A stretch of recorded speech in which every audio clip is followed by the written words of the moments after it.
میں اللہ کا جتنا شکر ادا کروں کم ہے۔ بحمد اللہ تعالی، میرے ساتھ پوری دنیا میں ایک بہت بڑی جماعت افراد کی ایسی کھڑی ہو رہی ہے کہ جو اپنے جینے اور مرنے کو سنت کے مطابق بنانا چاہتے ہیں۔ اور آؤ میں آپ کو دعوت دیتا ہوں، ہم سب مل کر مرد خواتین یہ فیصلہ کریں کہ ہم نے اپنی خوشیاں اور اپنے غم رسول اللہ صلی اللہ علیہ وسلم کو دیکھ کر چلانے۔ خوشی تھی تو نبوت کا طرز کیا تھا، غم تھا تو نبوت کا طرز کیا تھا، ہم نے ان کو رسول اللہ صلی اللہ علیہ وسلم کی سنت کے مطابق لے کر چلنا ہے۔ کیوں؟ خاندان نے، ہمارے قبیلے نے، ہمارے دوستوں نے ساتھ چھوڑ جانا ہے، قبر میں بھی ہمارے پیغمبر پاک صلی اللہ علیہ وسلم نے کام آنا ہے، حشر میں بھی ہمارے پیغمبر کی شفاعت ہونی ہے۔ اپنے رسول صلی اللہ علیہ وسلم کو ناراض مت کریں۔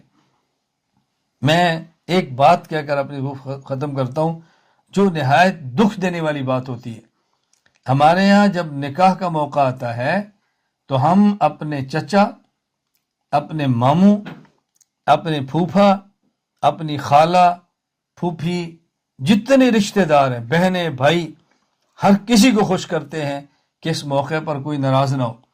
حتیٰ کہ چاول بنانے والے نائی اور گھروں میں کام کرنے والے خادم اور اس سے بڑھ کر گٹر صاف کرنے والے سویپر کو بھی خوش کرنے کی کوشش کرتے ہیں، بھئی خوشی کا موقع کوئی رہ نہ جائے۔ اور اگر ہم نہیں خیال کرتے، اللہ میری اور آپ کی حفاظت فرمائے، تو اپنے پیغمبر کا خیال نہیں کرتے صلی اللہ علیہ وسلم کہ اس موقع پر کہ ہمارے پیغمبر ناراض نہ ہو۔ اور عنوان کیا ہے؟ نکاح مسنون۔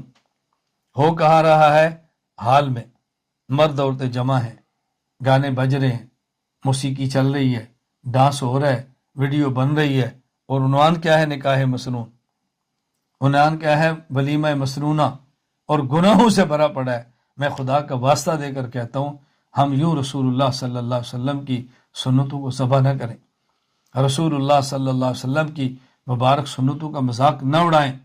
ہم پیغمبر پاک صلی اللہ علیہ وسلم کے دین کے داعی بنیں اور اپنے عمل سے بنیں، زبان سے نہیں، اپنے عمل سے ہم دین کا داعی بنیں۔ تو ہم اس موقع پر عزم کریں، ہم انشاءاللہ اپنی خوشیاں اور اپنی غمیاں رسول اکرم صلی اللہ علیہ وسلم کی سنت کو دیکھ کر ہم انشاءاللہ ان سے گزریں گے انشاءاللہ۔